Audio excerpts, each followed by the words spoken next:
A brother said to me the other day, he said, Rob, how are you feeling? How are you?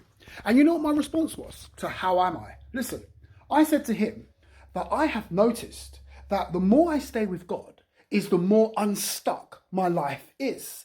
The more I'm out of God is the more sticky my life is. Things are crazy. When I say sticky, it means things are crazy. So have you noticed that when you're with God, your life is smooth? It makes sense. Things work out.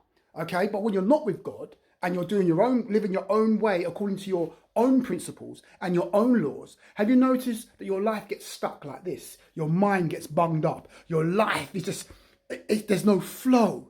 See, that's the thing. Because you're not with God, you're not focused on God. The Bible says, I think it's in Proverbs, it says, there is a way that seemeth right unto a man, but the ends are the ways of death. Okay, so there's a way that seems right to us. It makes sense. What you're doing makes sense. Okay, but when you look at what you're doing through the eyes of the Word, through the eyes of the Spirit, through the eyes of God, you'll realize that what you're doing is probably folly. What you're doing is actually compounding stress, distress, fear, anxiety, and problems into your life. It's compounding it and exploding that in your life. Why?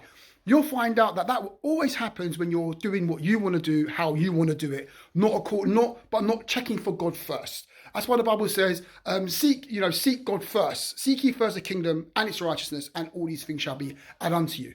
And he says, acknowledge the Lord in all your ways, and he shall direct your path. Put God first, okay? Because when you put God first, that's the right way to live. But what we do and what we tend to do as believers, all of us, we all do this, okay? We live our life according to our own plans. And what we don't understand is that when we live life according to our own plans and our own decision making, you'll find out a lot of the times it always ends up in death. It ends up in a mess. It ends up broken. Your plans get dashed and broken on the rocks, okay? And this happens to all of us. So, like I said, what we need to do is stay in God so our life makes sense. So the direction we're on makes sense. Why? Because we put God first, he is directing our path and he's leading us and helping us. So today, put God first. You don't have to if you don't want to, it's up to you.